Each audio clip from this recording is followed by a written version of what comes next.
भगवान की जय। जय जय श्री सीताराम। सद्गुरुदेव भगवान की जय।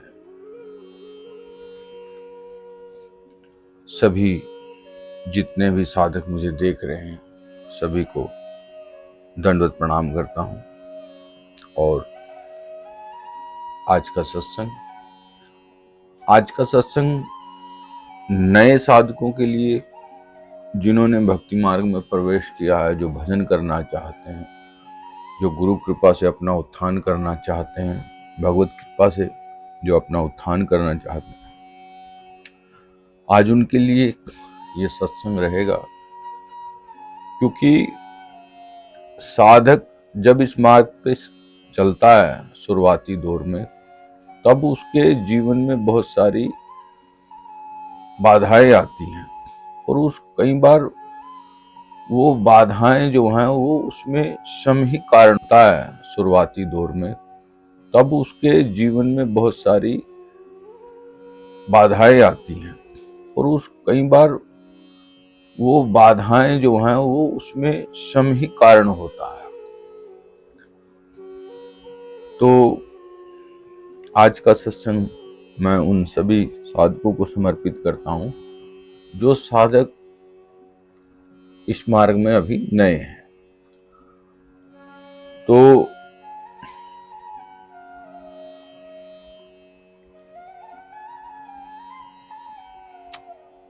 जब साधक इस मार्ग पे चलता है, उसके अंदर एक भूख जागृत होती है अपने परमार्थ को पाने की। जब वो परमार्थ लोभी हो जाता है, तब उसके अंदर भजन करने की उत्कंठा उत्पन्न होती है। वो अपने जीवन को सार्थक करना चाहता है, और जब वो अपने जीवन को सार्थक करना चाहता है तो फिर वो रास्ते खोजता है। वो हर वो संभव कोशिश करता है कि जिसके कारण वो उस मार्ग पर आरूढ़ हो सके। क्योंकि शुरुआत है, जानता नहीं है कैसे भक्ति करनी है, कैसे उसकी रक्षा करनी है, कैसे उसमें साधन करना है। तो वो सारी बातें उसके भीतर में कहीं ना कहीं एक जिज्ञासा के रूप में फूटती रहती हैं कि उसकी जिज्ञासा है जानने की ये कैसे संभव होगा। क्योंकि वो भगवत कृपा के दायरे में आ चुका है, इसके लिए ही उसके अंदर ये भाव प्रकट हुआ है। और नहीं तो बिना भगवान की कृपा के भक्ति करना असंभव है। गुरु कृपा के बिना भक्ति करना असंभव है। क्योंकि जिस पर कृपा होती है भगवान की, गुरु की, वही भक्ति कर सकता है। भक्ति करे कोई सूरमा, जाति वर्ण कुल खोए। अपना सब कुछ सर्वस्व मिटाना पड़ता है इस मार्ग में। लेकिन साधक क्योंकि वो संसार से अभी अभी इस मार्ग में उतरा है, तो वो सारी चीजें जो उसके पास ही रहती हैं संसारिक, तो वो कष्टदायक होती हैं और कभी कभी वो जाने अनजाने में गलतियां करता रहता है। जब वो भजन के लिए निकलता है, मतलब वहीं रह करके, तो उसकी शुरुआत थोड़ी सीमित होती है। वो अपनी दिनचर्या में उनमें सुधार लाने की कोशिश करता है, सत्संग करता है, साधु संग करता है। और जो लोग भगवत परायण हैं या भगवान के श्री चरणों में जुड़े हुए हैं, वो उनका संग करने लगता है। ये लक्षण होते हैं शुरुआती साधक के।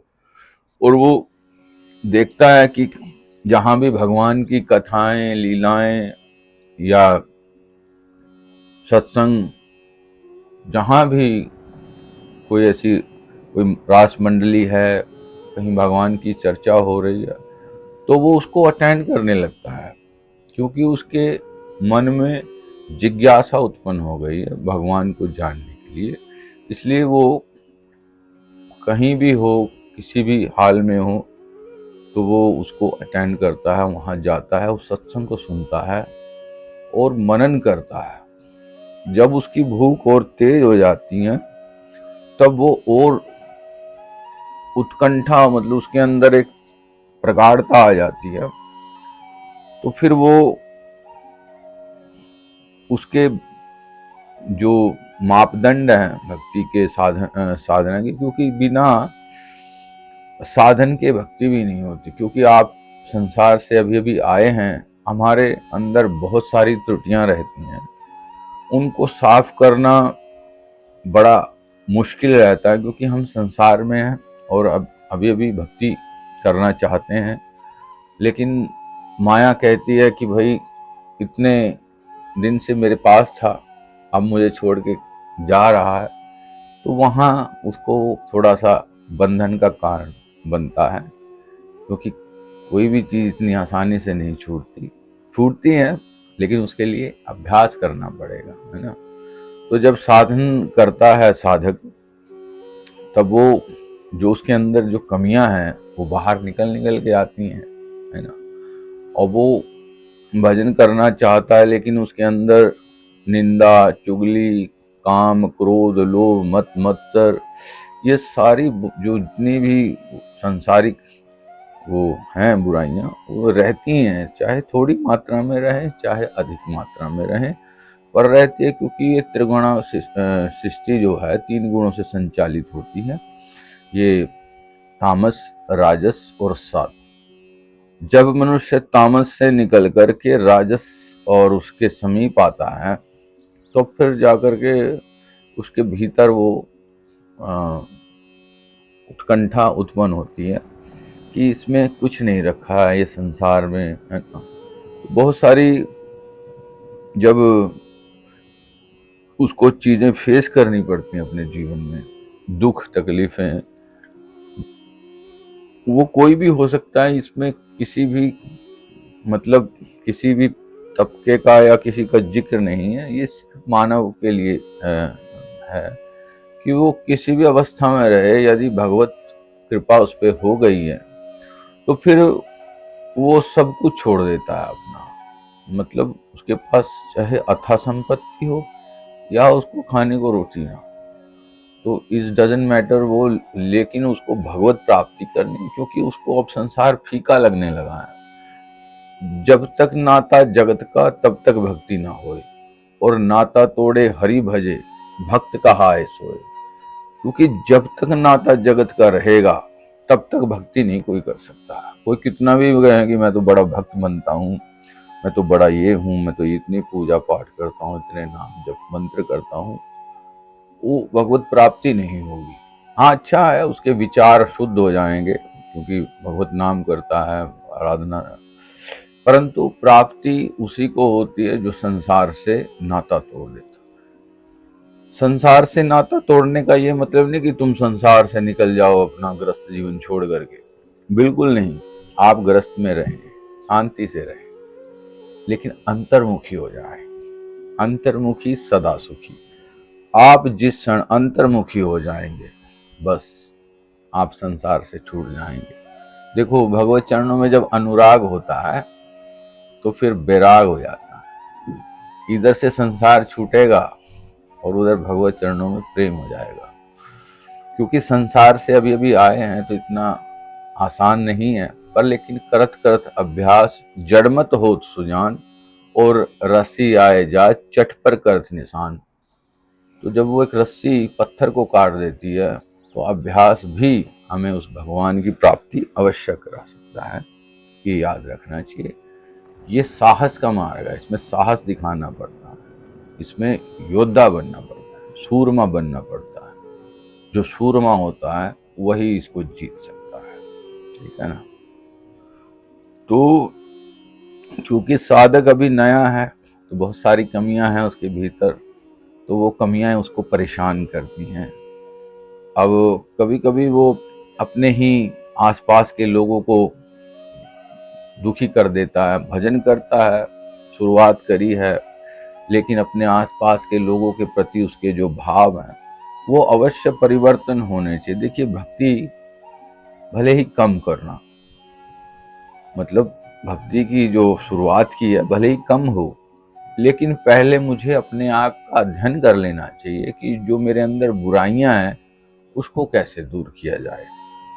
जैसे कि पहले हम लोगों के साथ झगड़ा करना या किसी को बुरा कहना या चुगली निंदा करना, और भी बहुत सारी ऐसी कमियां साधक में हो सकती हैं। कोई एडिक्शन हो सकता है किसी प्रकार का, या उसकी किसी के प्रति अलग तरह की वो रखते, कोई भी आपने अपने उस सांसारिक जीवन में किया हो या कोई कमी है आपके अंदर, तो उसका संशोधन करना पड़ेगा। भक्ति का पहला असूल यही है कि आपको अपने भीतर झांक करके अपनी बुराइयों को देखना ही पड़ेगा, तब आप भक्ति में प्रवेश करेंगे। और भक्ति करना कोई इतना वो नहीं है, भक्ति के कुछ पायदान है ना, भक्ति के कुछ पायदान है। जैसे पहले श्रद्धा, साधु संग, फिर भजन क्रिया, फिर अनर्थ निवृत्ति, फिर रुचि, निष्ठा, रुचि, भाव, और उसके बाद आता है प्रेम, और फिर आती है भक्ति। तो ये पायदान है भक्ति के। अब इन पायदानों को आप अपने आप में मनन करके देख सकते हैं कि मैं किस पायदान पे खड़ा हूँ। यदि ये सब चीज़ें आपके भीतर जागृत हो जाती हैं, तब आप आनंद में भक्ति की वो जो सीमा है और जो पद है उस पर आप पहुँच करके फिर उसमें जा कर के साधक जो है ना उस प्रब्रह्म में खो जाता है और वो उसी में लीन हो जाता है। लीन का मतलब ये है कि वो कुछ भी करे संसार में, कोई भी काम करेगा, लेकिन उसकी श्रुति जो है वो भगवत प्राण हो जाती है, उसी में जुड़ी रहती है। ये गुरु कृपा से शीघ्र हो जाता है। इसलिए साधक को अपने भीतर अपना शोधन करना चाहिए, उसे देखना चाहिए कि जो मैं पहले कर रहा था तो अब मुझे उसका त्याग करना पड़ेगा, तभी मैं आगे बढ़ पाऊंगा। नहीं तो लोग वर्षों वर्ष तक माला फेर रहे हैं, है ना, बैठे हैं, उनका ध्यान अपने घर की वस्तुओं पे है। अगर वो चीज़ वहाँ पड़ी है, राम राम राम, वो चीज़ वहाँ पड़ी है, वो यानी कि वो उनका ध्यान अपने घर की तरफ है, भगवान के नाम की तरफ नहीं है, बस एक दिखावा है। तो इससे बचना चाहिए, और भक्ति को छुपा के जितना किया जाए उतना सुंदर है। दिखावे की भक्ति उतनी परिफुल्लित नहीं होती है। हो सकता है आपके पास कुछ वो आ जाए, ऐसा नहीं है, परंतु दिखावा जो है वो आपके इस मार्ग में बाधक है। मतलब दिखावे की भक्ति जो है वो उस तरह से परिफुल्लित नहीं होती जिस तरह से भक्ति होती है। इसीलिए साधु क्या करता है, जंगल चला जाता है और दुनिया से वो दिखाना नहीं चाहता कि वो क्या कर रहा है। तो लेकिन हम गृहस्थ में हैं तो हमें जंगल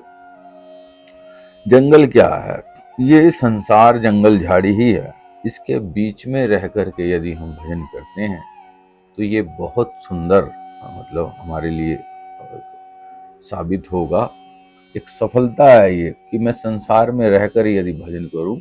इसलिए साधु भी गृहस्थ को बहुत ऊंचा मानता है, क्योंकि वो जानता है कि एक इतनी भारी गठड़ी लेकर के वो इस संसार की और फिर भजन कर रहा है, तो इससे महान व्यक्ति कोई है ही नहीं, इससे बड़ा कोई भक्त है ही नहीं, क्योंकि संसार को भी उठाए हुए है, संसार का भी बोझ है, और भगवान के सिर्फ चरणों में भी उसकी वो आसक्ति है, भजन कर रहा है।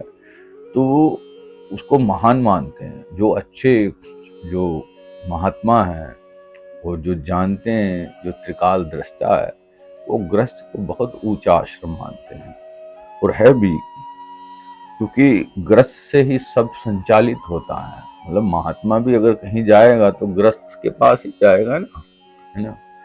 तो इसलिए गृहस्थ सबसे ऊंचा है। इस जंगल झाड़ी में रह करके ही हमें भजन करना है, और छुपा के भजन करना है। मतलब किसी को किसी भी प्रकार से पता न चले कि मैं भजन करता हूँ। हाँ ठीक है, थोड़ा बहुत वो जब उसके सामने आते हैं तो उसमें परिवर्तन जब आता है तो जो आसपास के लोग होते हैं वो स्वतः ही जान लेते हैं कि इसके जो परिवर्तन है वो जो लक्षण है वो सात्विक है, सुंदर है, तो अब ये भक्ति की दिशा में है। तो सब लोग उसका मान सम्मान करने लगते हैं, सब लोग उससे प्रेम करने लगते हैं। जो लोग उसके शत्रु होते हैं वो मित्र होते हैं। भजन में वो शक्ति है कि उसका शत्रु भी उसका मित्र हो जाता है। याद रखना, ये वाक्य जो है ना, ये भगवत वाक्य है। तो फिर वो ऐसे करके आगे बढ़ता है। पर लेकिन यही मैं कहना चाहूँगा अपने साधकों से कि वो भक्ति को छुपा कर ही करे। भक्ति छुपाने से, जैसे कि कोई फल का वृक्ष होता है, तो हम देखा है हमने अधिकतर कि उसके ऊपर कुछ उसको ढक देते हैं ताकि किसी की दृष्टि उस फल पे ना पड़े, उसको किसी की कह देते हैं कि नजर ना लगे। तो लेकिन वो उसको एक कवर कर देते हैं किसी भी उससे, और उसको ढकने से वो फल जो है फलित हो जाता है, फिर अच्छा लगता है। तो ठीक उसी प्रकार साधक को भी अपने आप को एक उसमें, हाँ, बांध लेना चाहिए एक दायरे में कि मैं अपने कमरे, अपने किसी भी उसमें रह के ही भक्ति करूंगा या किसी एकांत जगह पर जाकर ही करूंगा, लोग दिखावा ना करूंगा, जिससे कि मेरी भक्ति में अड़चन पैदा होगी, उसमें बंधन होगा। तो फिर वो इस उसको अपनाता है और फिर वो शांति के वजह थोड़े समय में आप देखेंगे जो इन ऐसे नियमों का पालन करता है, ये नियम भगवान ने, साधु संतों ने इनका अनुसरण किया, अनुभव किया है, इसलिए वो हमें बताया गया कि भक्ति को किस प्रकार से किया जाता है। तो मैंने कहा ना, जैसे जैसे जैसे हम भक्ति की ओर बढ़ेंगे, जैसे कि मुझे अगर छत पे जाना है तो मुझे पहले स्टेप पर पैर रखना पड़ेगा, फिर दूसरे स्टेप पे पैर रखना पड़ेगा, फिर तीसरे पे रखना पड़ेगा, और ऐसे करते करते मैं वहां छत तक जा सकता हूँ। तो भक्ति का भी यही है। तो ये सब भक्ति में ही आता है, लेकिन ये स्टेप हैं। तो वो अपने अंदर संशोधन करने लगता है। जब एकांत रहेगा तो मन शांत रहेगा। साधक का मन यदि शांत होने लगा तो मान के चलो कि वो भक्ति की ओर बढ़ चला है। अब उसमें भक्ति के गुण जो हैं आ गए हैं, और वो साधु संग करता है, सत्संग सुनता है, रुचि आ जाती है ना, निष्ठा आ जाती है। फिर वो किस निष्ठा आ जाती है तो सब कुछ छोड़ करके बस वो एक को ही पकड़ लेता, फिर उसी में रुचि रहती है। काम धाम तो करता है पर लेकिन रुचि उसमें बढ़ जाती है ना। फिर उसके बाद उसका भाव प्रगाढ़ हो जाता है, वो उसी में चिंतन में लगा रहता है। काम फिर भी सारे करता है लेकिन लगा रहता है उसमें। और फिर उसका जब भाव हो या फिर उसमें प्रेम उत्पन्न हो जाता है, फिर सब में सिया राम देखता है, सब में भगवान को देखता है, सब में गुरु को। तो उस ऐसे करते करते उसका उत्थान हो जाता है और वो आगे को बढ़ चलता है।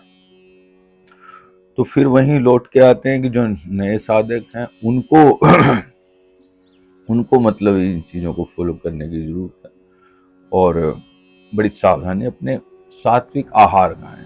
देखो, जब तक तुम संसार में हो तब तक चलो जो खा रहे हैं अज्ञानता में वो हो गया, लेकिन अब मुझमें जो कोई जागृति भगवान की कृपा से यदि आई है तो मुझे अब उस सात्विक मार्ग पे चलना होगा, जिस मार्ग पे मतलब सुंदर भोजन प्रसाद जो भगवान को भोग लगाकर ही साधक पाए, और जो भी वस्तु है वो भगवान को समर्पित करके। सपोज करो तुम वस्त्र भी लाते हो तो वो भी भगवान के सामने उसको रख कर प्रणाम करो कि प्रभु ये वस्त्र लाया हूँ। कोई उसको समर्पित कर दो भगवान के श्री चरणों में, गुरु के श्री चरणों में। ठीक है, गुरु यदि शरीर में नहीं है कोई बात नहीं, गुरु की फोटो पिक्चर जो भी है, नहीं पिक्चर फोटो है कोई बात नहीं, हृदय में नाम भगवान का ध्यान करो गुरु का, और बस कहो कि प्रभु मैं ये वस्तु आप। तो इस प्रकार से जो है उसकी भक्ति प्रगाढ़ हो जाती है, गूढ़ी, जैसे जो है ना मतलब एकदम गाढ़ा हो जाता है। ठीक वैसे ही भक्ति भी एक गाढ़ता आ जाती है, उसमें प्रगाढ़ हो जाती है कि हाँ उसमें वजन हो जाता है, शब्दों में कहूँ तो।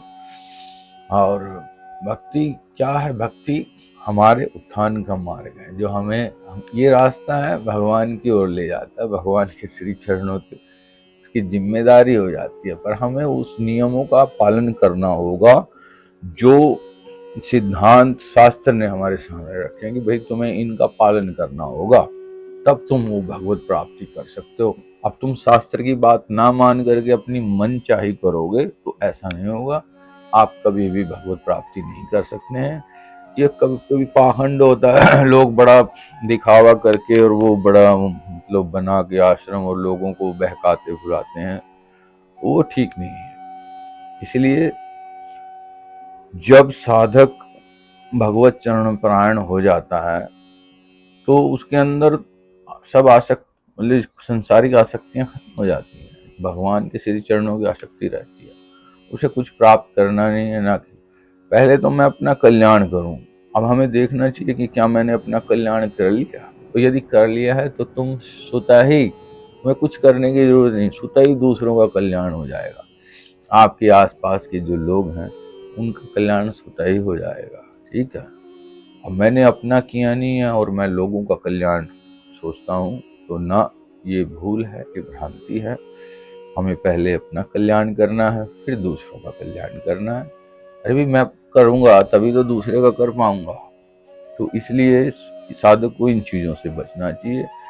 कभी कभी थोड़ा आगे बढ़ने पर साधक के अंदर कुछ अनुभव आने लगते हैं, तो वो क्या है कि फिर लोगों को उनके कल्याण की ओर सोचने लगता है ना।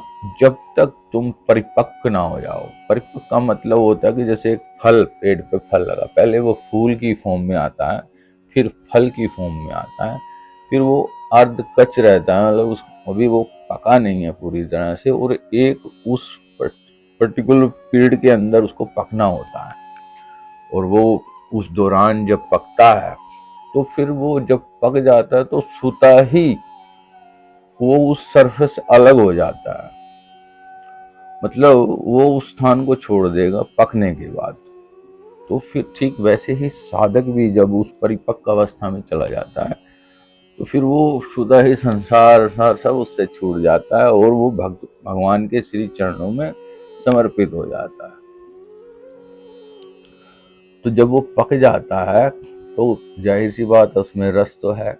अब जब वो रस है तो उस पे वो जो मधुमक्खियां और जो आती हैं रस पे, मीठे पे, तो वो स्वतः ही आ जाएंगी और तुम तब उनका कल्याण कर पाओगे।